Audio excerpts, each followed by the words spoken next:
Ladies and gentlemen, boys and girls, we are back with another one. It is Brian S. Arnold here with the Authority Project, and I have my new good friend here, Jeremy Sutton. He is here to help us step into our authority with a book. Is that right, Jeremy? Hey, Brian, that's right, man. I'm super excited to be here and tell your audience how to use a book to grow their authority.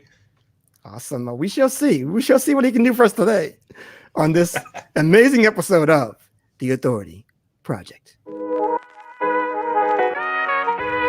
All right, ladies and gentlemen, boys and girls, feast your eyes and tune your ears. It's that time again. We are live with another episode of The Authority Project. It's the video podcast streamed on Facebook, YouTube, Twitter, and Periscope, where we talk to digital marketers, business coaches, and creators of all kinds on how they've built authority in their field and how you can mimic their success. Developing authority, building your audience, and attracting better clients to your own business. Now, without further ado, let's bring to the virtual stage your host, Brian S. Arnold. All right, and we are back with another one, folks. It is Brian S. Arnold here, and I'm here with the Authority Project. You are the project. We want to take some authority and slap it onto your name so you can sell more of what you're great at. And we're here with Jeremy Sutton here, and I'm excited to get really dive into this topic. How are you doing today, sir? I'm doing great, Brian. How about you, man?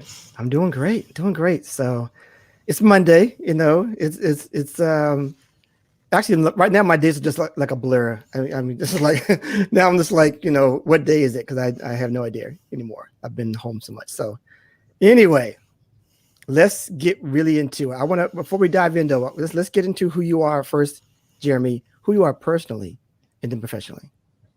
Yeah, absolutely. So my name's Jeremy Sutton. I call myself the book boss. Nobody gave me that name. I gave it to myself. Those are the best nicknames, the ones you give yourself. I don't know. I love it. It's kind of lame, but I love it. So anyway, I'm a trained physical therapist, have been one for 12 years. And I wrote a book a few years ago called Neck Pain Solutions. I actually have it right here with me.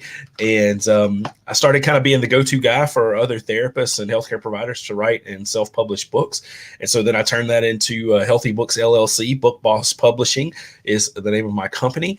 And so I help people. I've helped over 70 people write and self-publish books in the last year and a half, and got a long list of people that are coming up and got a lot of books coming out this year. So my goal is to help 100 more people just this year self-publish, and 10,000 in the next 10 years. And so I'm a husband, a dad, and yeah, that's me. Awesome. I think you already got to my second question, which what is your current project? So maybe we'll slip over to the next one. I'll slide over to the next one. Go ahead. What is your daily routine?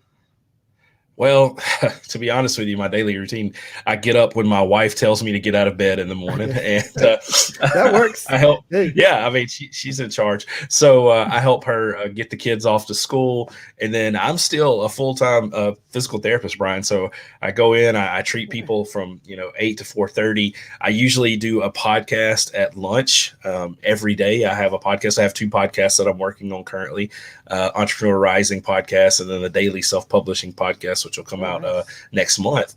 And then come home tonight. I have soccer practice for my kids. And then after my kids go to bed, I spend some time with my wife. And then on Thursday nights, I do 4 or 5 podcasts every night. And then I help people at night, write and self-publish books. I do coaching calls in the mornings and in the evenings. And so, I'm a pretty busy guy. Yeah, I see. That's awesome stuff. That is awesome stuff, man. So great. That's awesome. So let's get to it, Jeremy. Let's dive into how we can step into our authority with the book. Where do we start? Yeah, I mean, the first thing you want to do is you have to realize that you are an expert. You are an authority in something, whether you're a doctor, a plumber, a teacher, whatever it is, you have some expertise that not everyone else has. And that was really, Brian, the biggest thing for me to understand is, I'm a healthcare professional. And I was like, okay, you went to training for your whole life. Now let's try to use some of that and help other people. And then also be able to use that to not trade time for money for the rest of my life, right. which is where I'm close to now. And so that's the first thing, is really just understanding that you have some expertise and you are the authority. And then the next step of that is figuring out, who's your audience and what's your topic going to be, because we can't write. I'm not going to sit here and write an entire book about the human body. That's why my first book was Neck Pain Solutions. I have that mapped out into each joint per se of the body to work on that. And so I have a different, avatar or audience for each one of these books that I'm going to write. And so that's really, learn that you are an expert, and then really pick your topic and your audience, because if you're going to write a book to everybody, then it's not going to serve anybody. It's just not. Yeah. Yeah. So you're not a fan of like the ultimate guide to body pain kind of thing going on. Something like that. I'm not. I mean, so look, let's take a step back. I'll say that that's okay if you want to write that book for everything, but you're still going to have somebody in mind. So let's say if I was going to write a book for, let's just say we're going to write a book for pool design. Let's move away from therapy. Just let's say swimming pool design, just so I can show you it's for everybody. Well, you're going to design those swimming pools for people over 50. Or people over 60 that are getting ready to retire. So whereas it's going to be an all-inclusive thing, swimming pools are swimming pools, but you're going to have that person in mind. Or you're going to have, let's say you do it and you have the 30-something CEO in mind. So you can write a book about the entire body and just have baby boomers or CEOs or stay-at-home moms or whatever. So you can write something that's all-inclusive and still have that one person or that one group in mind to write your book for. And this is great because I'm coming at you now. So go ahead. So this is probably what you already encountered, is that people come. I want to book save something like that. Like I said, I want to write a book about pool design, and they're already in their mind that this is going to be for everyone. Yeah. So that's their first snag. That's just like, oh man, I don't know anything about CEOs. I don't know anything about these people here. But now, so how do we get to the point where we're diving in and doing the research and being focusing on that? And how do we now go from wanting it for everybody to this small little people here, small little niche of people here, when we don't know anything about them? Yeah, well, if you don't know anything about them, then maybe you need to pick something else to do, because this is what you should be the expert in, right? Because we're talking about claiming your authority. You're stepping into your authority. And so, there are people like, I believe Ryan Levesque is really good at this. He wrote the book Ask, where he went in so many different niches and built all these businesses. He didn't know anything about them, so he just studied. And so there are great places to study. There's a website called answerthepublic.com. And you can go and you can type in, what is podcasting? And it'll pull up every question that they've cataloged from the internet. You can go to Reddit, obviously, and that's a good source as well. Maybe, you're not always going to get the best information, but you see what the questions are people are asking, and you can start to find them. And then you look for demographics and psychographics and things like that. But hopefully you have some kind of audience. If you don't, I would say another big part of this is start building an audience on what you want to write about. But to go back to your question, how do we find out? You asked me the best thing you could have asked me, because this is one of my favorite things to talk about, Brian, is when you write a book, you write it to one person. So if I was going to write a book on, the Authority Project, I would write a book to Brian. I would be like, okay, what does Brian like to do? What's Brian's age? Where does he live? How does he spend his time? Where's his money? And I would really just hone in on you and write this book to you. And I teach my clients this, let's name who you're writing it to. And this is nothing that I've come up with. This is all marketing 101. And let's just write that book to one person, because it's still going to pertain to thousands and hopefully millions of people, but you can't write to everybody. It wasn't Simon Sinek, but I don't remember who said, if you try to sell something to everybody, you're going to end up selling nothing to no one. Right. So same thought process there. But there's plenty of places to research it. I mean, we have the internet. It's not like it's a secret, right. Google something. Right. Okay. So let me go into, I think what people's fear are, biggest fear is like, okay, and this is going to take a while for me to break this down for you. So people are concerned with quality, because you can put out a book and get a 1-star rating, and it'll crush you emotionally.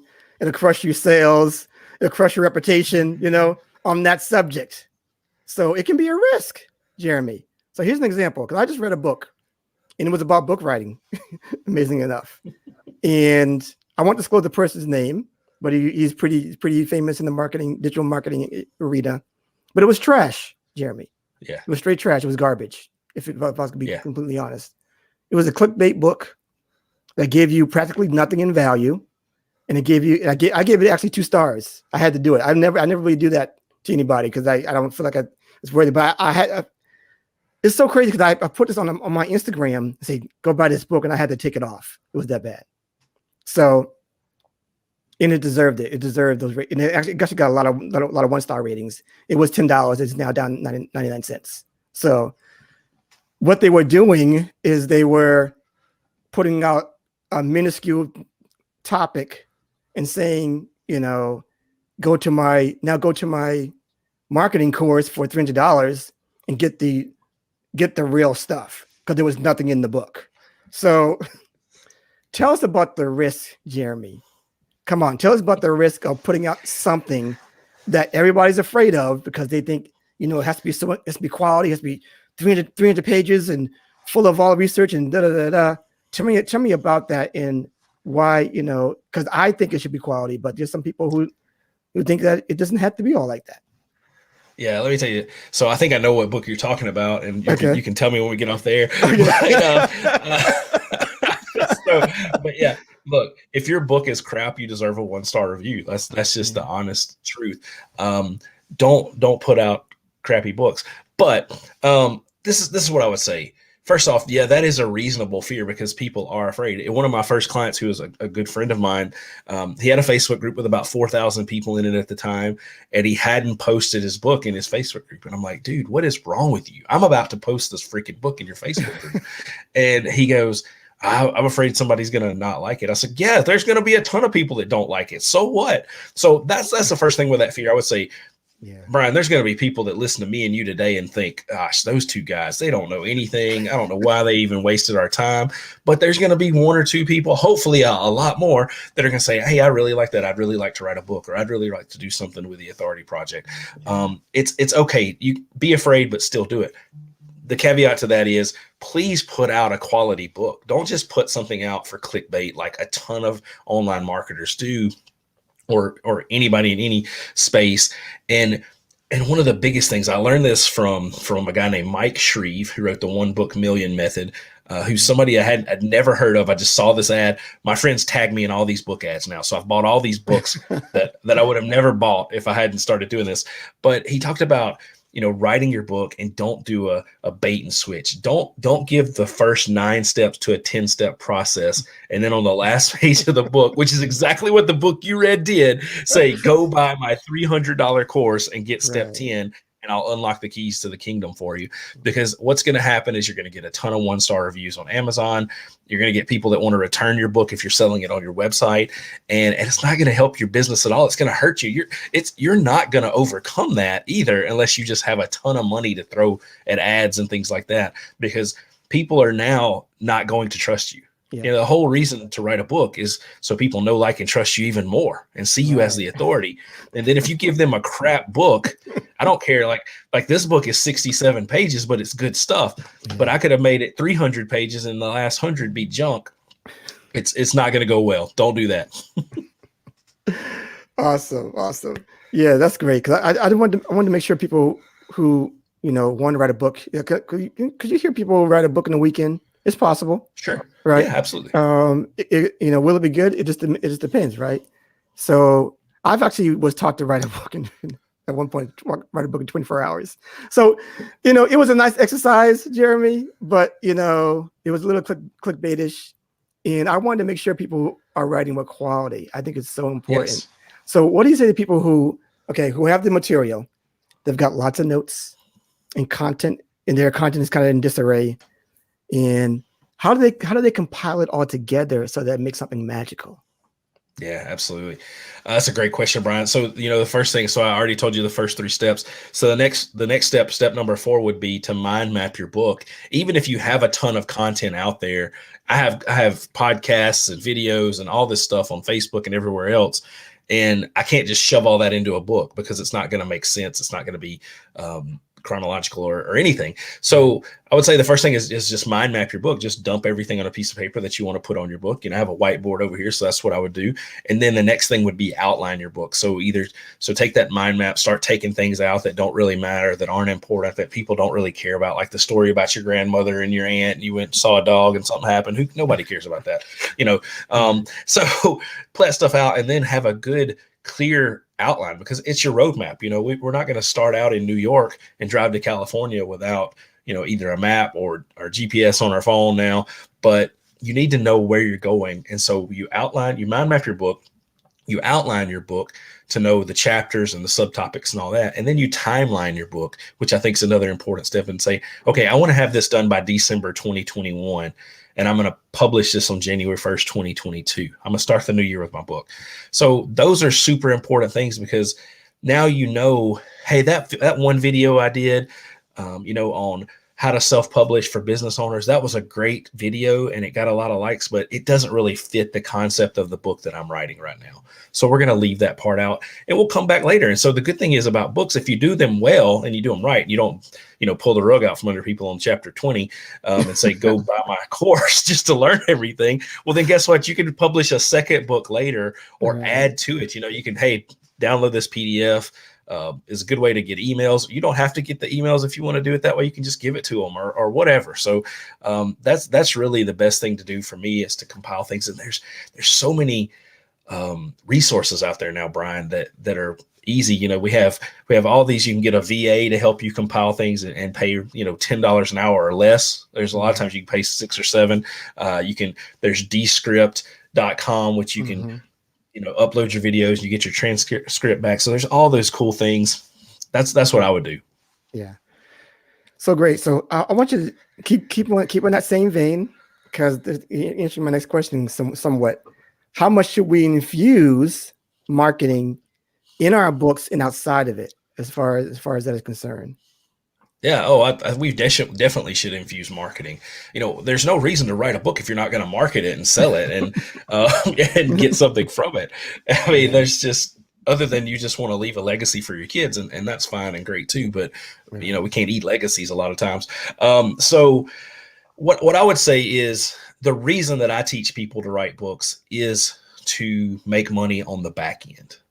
So the book itself is not going to make you rich unless you're, Ryan Levesque or, somebody like that, a Tim Ferriss, Tony Robbins. Those guys sell books and they have huge lists and people buy their books on day one. They become New York Times bestsellers. But what we want to do is we're selling books to get people into our world. It's like a front end of the funnel thing. And then, you have lead magnets in your book. Hey, go this neck pain solutions book I have. We have all the exercises on video explaining them and showing you how to do them, because sometimes you can't really get the gist of doing something just by reading and looking at a picture. So that's one of our lead magnets, and people still sign up, and I get a notification every now and then, or, about once or twice a week, and somebody signed up for this. So yeah, definitely market your book. You have to have a good launch plan. And that's something that I can go into in just a little bit, and a good marketing plan. And you have to talk about your book. You have to be relentless and just talk about it until you're sick of talking about it, until your family's sick of you, until your friends, until your acquaintances are sick of it. Right. And then keep talking about it some more. You can go on and talk about it right now if you like. Absolutely. So what is the exact steps from going from, here's my book, what is that landing page supposed to look like? And what is because now you have this book. Now you're dealt with, I got to make this landing page. I got to make a regular offer that's, worthy of whatever else that's supposed to be not free or from my book, because we kind of see the book as free, basically, right? Yeah. So yeah, absolutely. So how do we build from that and make something that's really worthwhile to really scale the business, or at least to grow it in some way? Absolutely. So, my thing would be, anybody listening to this right now or later, whenever you hear it, go ahead. If you have an idea, start building your audience right now, because if you want to build an audience, you should have started yesterday. And I've been right there with you. So, but that's what I would say, is start building an audience on whatever it is, whether it's, cooking or whatever, plumbing, book writing, whatever. Start building your audience. So when you get your book done, in my mind, when I have a book done, so my next book will be about self-publishing for business owners. And it won't be crap. It'll be good. It'll be all the steps. It will not be clickbait. I promise. You're going to verify that. You're going to confirm that. We're going to verify that right now in front of you, Brian, and your audience. So it will not be clickbait. It will be every single step that you need, everything that I've found in the last few years. And I'll even talk about other people that do the same thing I do, like Rob Kosberg, Chandler Bolt, Dave Chesson with Kindlepreneur. These are all guys that I've interviewed and learned from and are amazing. And some of the things I teach are things that they teach because it works. So, but I give them credit. I just did.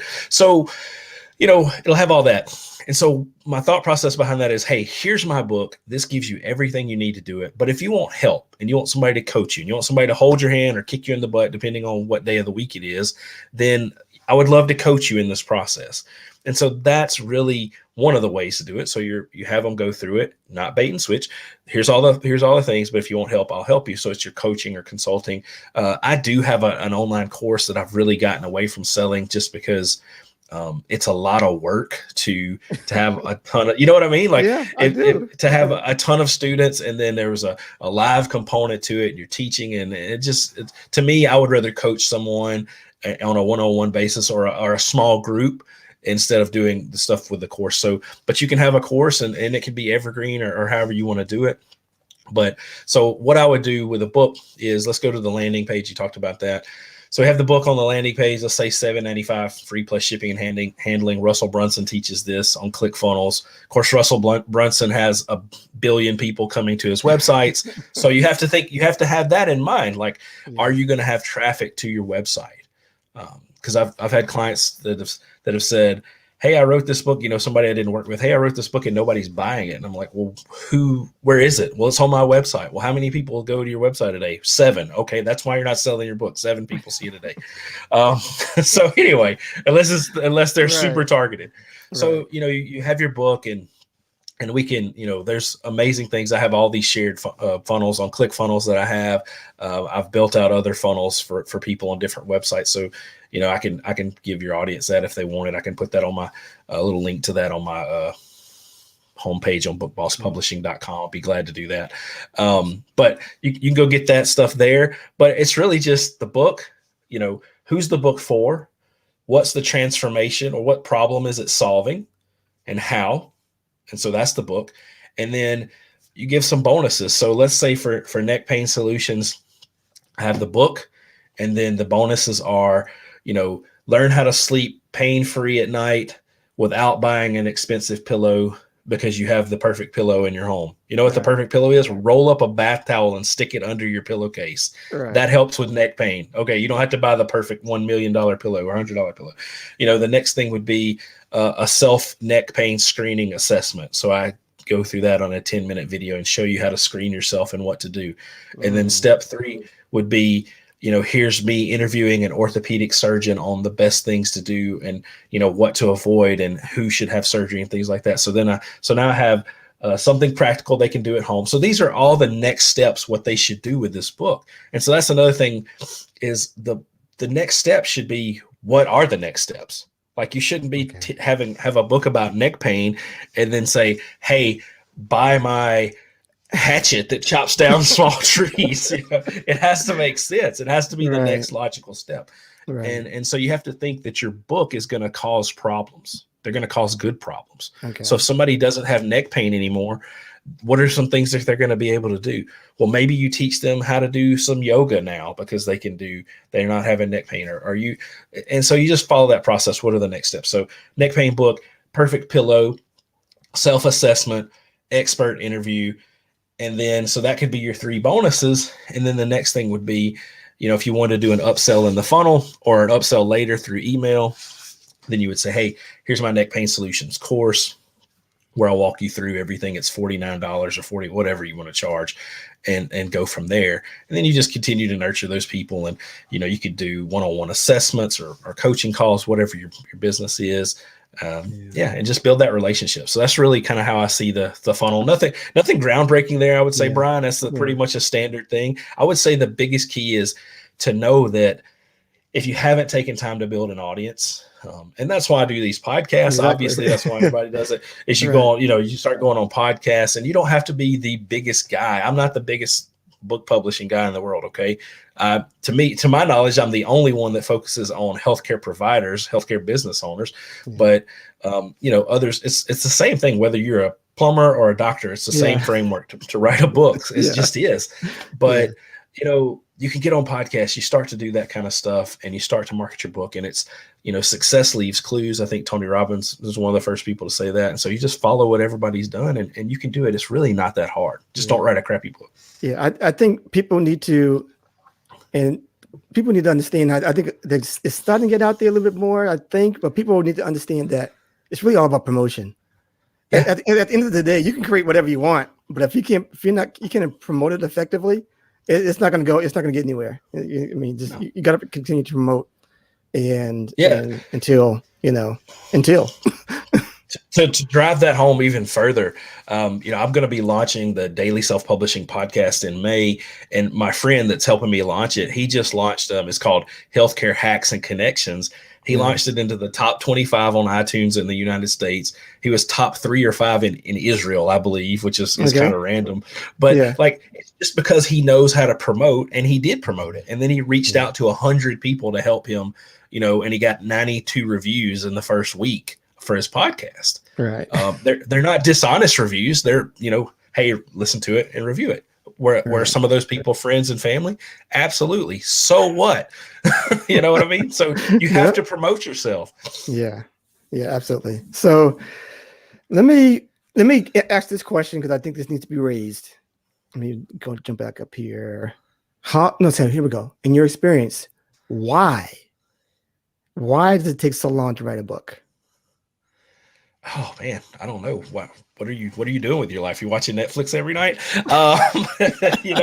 Because people aren't focused on it, or it's not a priority. So I would say that most of the people that I've worked with, we've written those books in 4 to 6 months. Obviously, Brian, you've already said you've been taught how to do it in a day. I published one in a day. In one night, I finished writing it. It was just based on 27 questions that I asked people, and just posted their answers, or the answer to their questions. But I think traditionally we feel like that writing a book should take a year. It's a year-long process, or 5. I've heard people say I've been working on this book for 5 or 10 years. I would say one, maybe it hasn't been the number one priority. I totally understand that. I do, really. Like, I'm calling myself the book boss, and my priority has been helping other people for the last 6 months write books, even though I've been doing it longer than that, and I haven't written my book yet, even though I have it outlined, it's ready to go. So, it's not the number one priority. And then the second thing, the biggest roadblock I've seen is not mapping out your book and not outlining it, because what I did early on in the first couple of books I wrote, I just wrote them. And I was like, okay, I think I'm finished. Well, you're finished if you outline the book. Right. It's like, okay, this makes sense. We're going to stop on number 10 because it comes after 9 and before 11. So we're going to stop there. And then that to me is the biggest issue, is people don't know where they're going, and they don't know when they want to get there with their book. And so that's why I really emphasize and stress outlining and timelining your book, so you know where you're going. But other than that, I really think 6 months is a realistic time to write a book, even if it's a 300-page book, because you're just reverse engineering. Say, okay, I'm going to write 300 pages, so I need to write 10 pages a day, or however many pages a day. I'm not going to do any math right here, but you just have to do it. But I do think it's a lot of times it may not be the number one priority.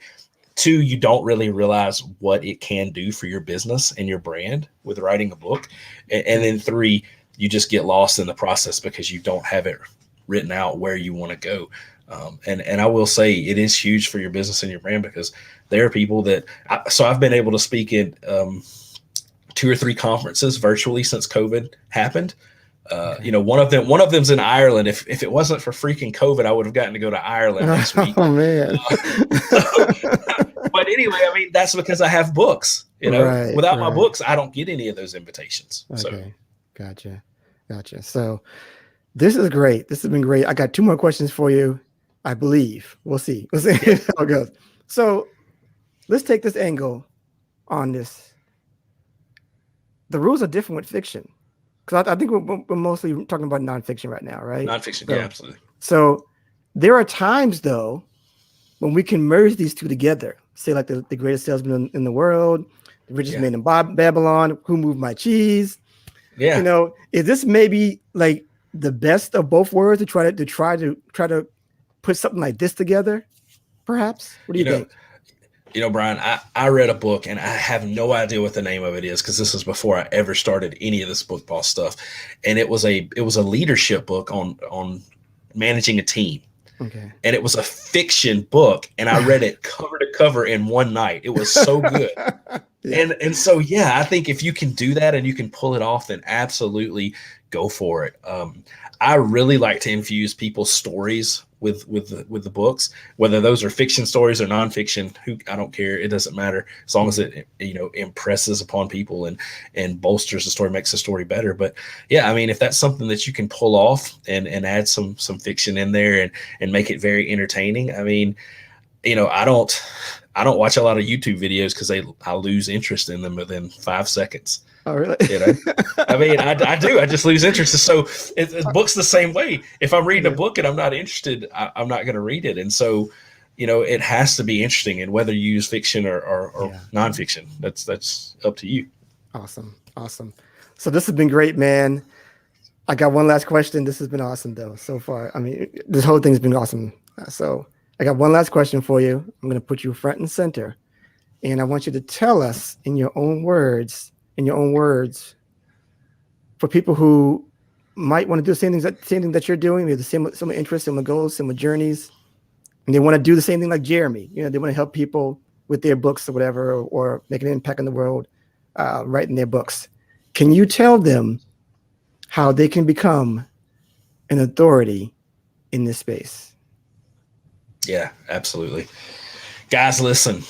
I'm going to take my hat off because it's important. I got a scar. I hit my head. It's no big deal. This is important. You owe it to yourself to step into the purpose that you were put on this planet for. I firmly believe that only you can meet the purpose that you're here for. Not me, not Brian, no one else, because you're the only you there is. So you have to step into that purpose and you have to accept it into your life. And once you accept that you are an authority, you can start changing lives and changing this world. And we need some world changers, okay? Look, you just have to be consistent and you have to work hard at what you want to do. And so if you want to write a book or you want to start a podcast or a YouTube channel or whatever it is, you just need to start learning all you can about that. And I suggest getting coaching. And that has been the biggest investment that I've made in my life in the last 5 years. So I've spent thousands of dollars on coaches and business and mentors and things like that. And they have really propelled me just years into the future where I would be without what I'm doing now, without that coaching. And so I would say, if you want to become an authority in something, build that, whether it's a book or a podcast or whatever it is, just pick one and go with it. You don't have to pick a book. That's just what I'm passionate about. But if you do want to write a book, you need to pick your audience, pick your topic, understand that you are an authority, mind map your book, outline your book, publish it, launch it, market it. Be relentless in your goals to write your book, grow your brand, grow your business, and be seen as an expert and authority. Be relentless in your purpose and go out there and change the world. And that's all I got to say about that. That's awesome. Enough said, people. That was amazing. That was amazing, man. That was perfect. So please tell people where they can see you more after the show. Absolutely. So you can see me at bookbosspublishing.com. You can go there and you can find everything. I have a free Facebook group, Book Boss Tribe, and you can get in there. There's over 70 videos on how to write and self-publish. I do a live interview in there every Thursday night at 8 p.m. Central called Tactical Thursday, where we teach you how to grow your audience and market your book and things like that. We're going to be talking about making connections this week and networking, I believe. But other than that, I have a ton of places, but let's just leave it there, Brian. Awesome. And if you reach out to me on one of those avenues, you can find the rest of them. Great. That's amazing, sir. People, get a hold of this guy. There are people who've been waiting years and years and years to write their book. Get a hold of this guy. He'll get you going and getting it finished. Done. That's right. Done. So I'm going to plug my few things here. I'm going to do a little bit differently today because you guys already know about the authorityletter.com. I say it all the time on the show, like 3 or 4 times a week. So you know about that. Go to the authorityletter.com. I do some great stuff there. It's my best work. But I have a thing I want to share from a fellow creator who had a tragic accident in December. I'm just now hearing about it right now, Jeremy. It's amazing. But she was riding a bike and she fell over and I think cracked her neck and her had a spinal injury, and it was like I'm hearing that was this close for her being paralyzed. So now she's recovering, but of course the hospital bills come in. So I'm trying to get that support. I have this kind of platform to help her, so I want to try to help her reach her GoFundMe goal. So if you guys can just hear this, I made a domain. It's simply called helpmeg.com. It goes straight to her GoFundMe page. If you have a heart to give, anything is helpful. I just want to try to get her to that goal. So there it is, helpmeg.com. And that's all I have to say about that. So any final words to wrap up the show, Mr. Sutton? Mr. Brian, thank you so much for having me. And guys, please, if you're hearing this and you want to write a book, please do it. You can do it, I promise. And you can get your book done. It's amazing. And I would love to help. And I do free phone calls 3 a day. So if you want to get on a phone call with me, go to bookbosspublishing.com. You can set that up. It's on the bottom of the page. And I would be more than happy to help you. I just love talking about books. So let's do it. Great. I love it. And that is it, folks. Remember, build it, share it, and they will come. See you next time. We're out. And that's a wrap for this episode of The Authority Project. Thanks so much for tuning in. And if you like what you heard, we want to hear from you. Subscribe, rate, and give an honest review. Share and tell your friends so they can hear too. And for even more authority-building tactics, be sure to sign up at theauthorityletter.com. Get free weekly content and ongoing digital product giveaways to help you on your entrepreneurial journey. We certainly hope you got a key takeaway, or maybe an aha moment from today's broadcast. Just remember, it's your authority. Build it, share it, and they will come. Until next time.